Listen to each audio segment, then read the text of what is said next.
Notre Dame is set to take on the Ohio State in the national championship game, which makes this the school's first appearance in over a decade.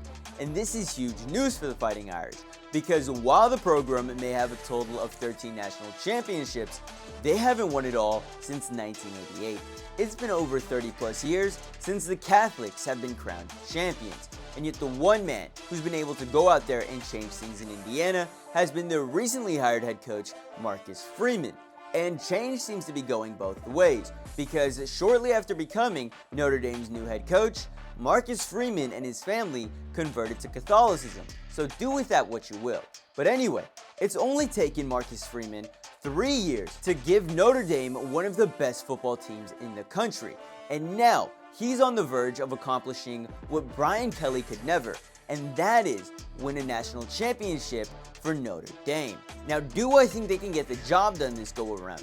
Absolutely, especially with the way that they've looked in the college football playoffs. And you have to keep in mind that thanks to the new expansion, Notre Dame is in the playoffs, because had it originally stuck with the 14 format that it had been for the last few years, then Notre Dame wouldn't be getting the chance that they are now. But they have been running with this once-in-a-lifetime opportunity and are making the most of it. And speaking of making the most of it, because Notre Dame has remained independent and hasn't joined a conference, every bonus that Notre Dame receives will not be split amongst other teams because they don't have anyone else in their conference. They're independent. So they're absolutely racking in the dough from this playoff run. And believe me when I say this, the money they're earning now will play a large role in recruiting over these next few years. Because thanks to some new laws passed recently on name, image, and likeness, colleges are now allowed to legally pay their athletes the money they deserve. So with Notre Dame getting a hell of a lot more cash, they're going to be spending it all. And they're going to be getting some really good transfer players. One of the best players that Notre Dame has on the roster right now is their quarterback, who is a transfer from Duke. You see, this is Riley Leonard's senior season and his first year in Notre Dame. And while playing for the Fighting Irish, Riley Leonard has gone out and thrown for 2,606 passing yards in 15 games so far, has a 66.4 completion percentage, which is the best of his career, has 19 touchdowns in the air and 8 interceptions. And you may think, well, those passing yards are a little underwhelming, especially in 15 games in college football. Well, you are right about that, but that's only because he's putting a hell of a lot of work on the ground this season. He's gone out and had 167 rushing attempts, and on those 167 rushing attempts, he's given the Fighting Irish 866 yards on the ground, averaging about 5.2 per attempt. Not that bad. He can get you a first down every other play at that rate. But most importantly, Riley Leonard has put up 16 touchdowns on the ground, making his total for the season at 35. And Riley Leonard has been great all season, but we'll talk about what he's done in this postseason run for Notre Dame in a second. But right now, I want to remind you guys to slow the video down, like the video, and subscribe to the channel. Every subscription is greatly appreciated. We're on the road to 10,000, so please subscribe. Alright, now let's get to some of Riley Leonard's play in the postseason, because that's what everybody cares about, how you play in the big games.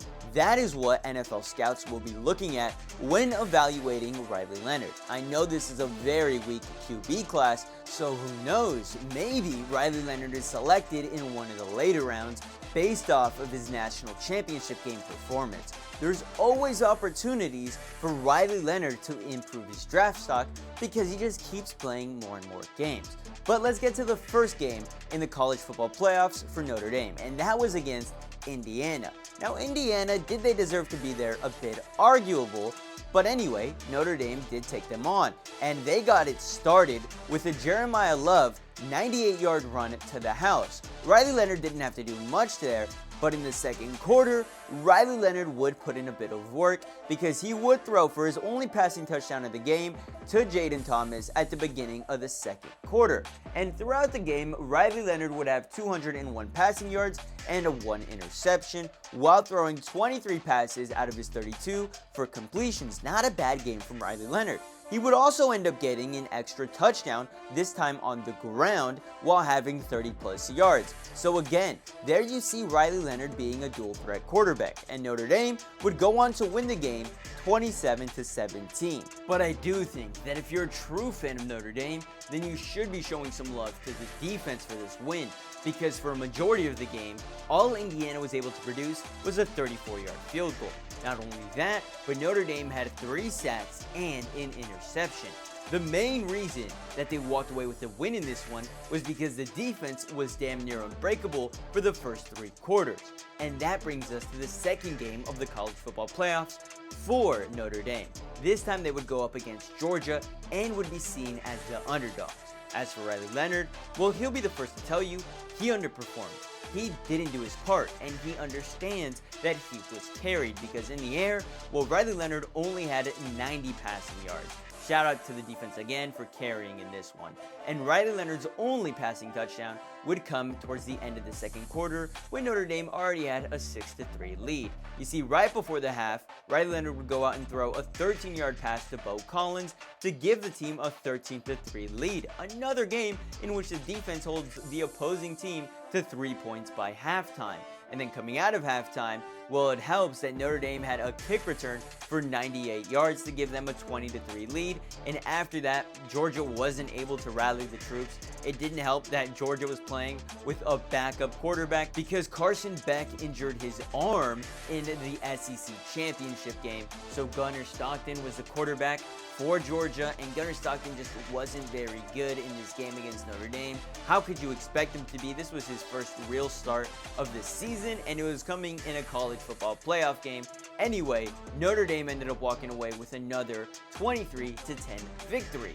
And that brings us to present day, where they now had to go up against Penn State in the semifinals. A game in which most college football analysts and TV show hosts didn't have Notre Dame playing in, except for Seamus, who had them winning the national championship at the beginning of the year. So shout out to Seamus for that one. But anyway, in this game against Penn State, Riley Leonard would step it up. He would throw for 223 passing yards and even had a touchdown.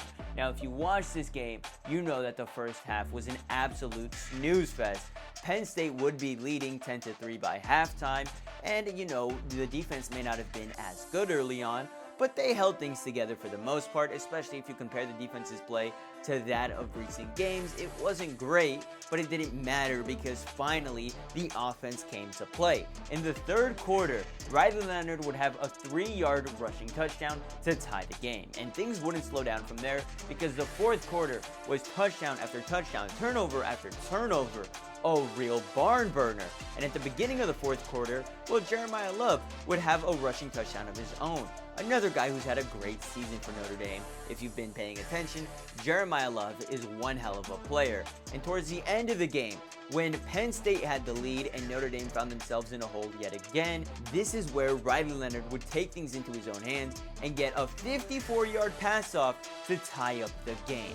And of course, because Notre Dame was able to score so quickly, they ended up stopping Penn State on defense and got the ball back right before the end of the game. And with less than a minute left on the game clock, Notre Dame was in scoring position, hit a field goal, and won the game by 3 points, sending them to the national championship game for the first time in over a decade, like I mentioned earlier. Now, do I think that Notre Dame could do the impossible, can raise the trophy at the end of the day? Absolutely.